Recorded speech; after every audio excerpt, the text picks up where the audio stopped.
Coucou à tous, je vous retrouve pour ce jour 4 du défi un jour, une posture. Et donc aujourd'hui, la posture du jour, ça va être Kakasana, la posture du corbeau. Alors évidemment, aucune obligation de faire cette posture si vous ne le sentez pas. C'est une posture d'équilibre sur les bras qui nécessite un peu de gainage, un peu de force dans les bras. Donc elle va nécessiter aussi d'avoir des poignets suffisamment souples. Donc ça va être la limitation principale dans cette posture. Si vous avez les poignets qui manquent de souplesse, ça risque de poser problème. D'ailleurs, c'est ce qu'on va voir en premier. Vous pouvez commencer par travailler sur assouplir vos poignets en faisant des cercles dans un sens, dans l'autre. Je vous le fais un peu en accéléré là. Vous pouvez étirer les mains au sol, un sens, dans l'autre, paume contre le sol ou dos de la main contre le sol. Là aussi, je vous le fais en accéléré.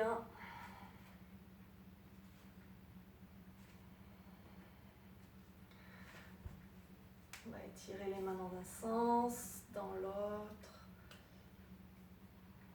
On va amener en Anjali Mudra aussi, les presser fortement l'une contre l'autre. Dans l'autre sens. Voilà. Donc si les poignets ne sont pas souples, effectivement, cette posture risque de poser problème. Si vous souffrez aussi du syndrome du canal carpien, vous risquez de sentir vraiment une brûlure au niveau des poignets, donc à ce moment-là, il ne faut pas insister. Ça va être valable pour toutes les postures d'équilibre sur les bras. Donc si vous ne la pratiquez pas, vous pouvez aussi rester en Malasana. Donc Malasana, ça va être la posture de départ pour Kakasana. C'est cette posture accroupie.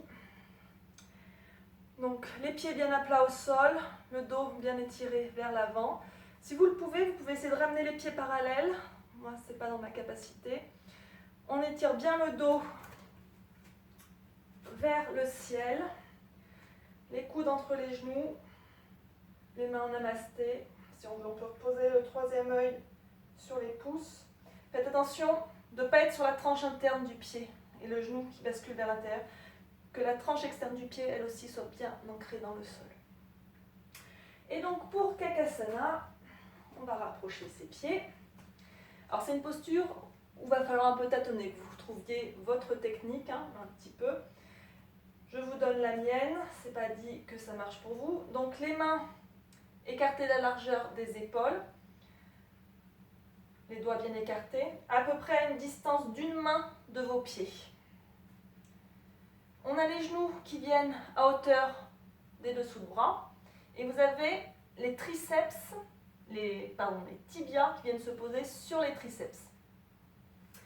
Et donc là, vous venez trouver un équilibre. Vous pouvez d'abord lever un pied, vous reposez, vous levez l'autre, vous reposez. Si vous avez peur de tomber, placez une couverture devant vous, parce que là, vous n'avez pas vos mains pour vous retenir. Une couverture ou un coussin. Et donc, si vous le sentez, si vous sentez que l'équilibre vient, vous pouvez décoller un pied et l'autre.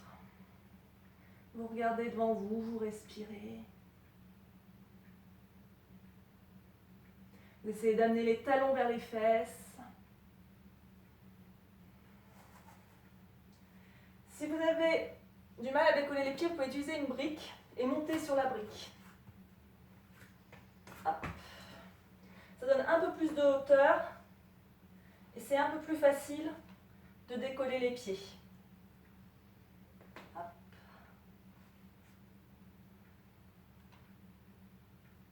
On respire bien, toujours la respiration fluide.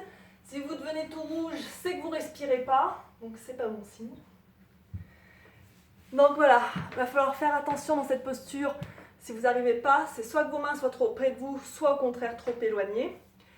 Ça peut être aussi que vos genoux soient trop bas. Il faut vraiment que le genou soit à hauteur de l'épaule. Si votre genou est ici, il est évident que vous n'allez pas pouvoir poser le tibia sur le triceps. Donc il faut vraiment un peu se replier sur soi. Donc faites attention aux chutes, évidemment. Pardon, vous ne voyez plus.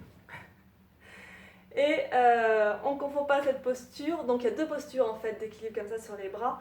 Il y a Kakasana, le corbeau, ce qu'on vient de voir, et Bakasana, la grue. Alors la différence, en Bakasana, vous avez vu que mes bras étaient pliés, à peu près à 90 degrés, entre le bras et l'avant-bras. Tandis qu'en Bakasana, la grue, les bras sont tendus. Et là, vraiment, c'est du gainage pur et de la force dans les bras.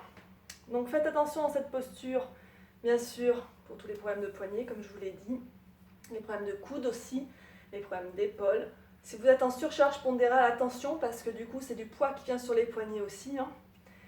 Et on va éviter aussi d'aller faire des cascades quand on est enceinte. Donc voilà, faites bien attention à tout ça. À vous de jouer. Namaste.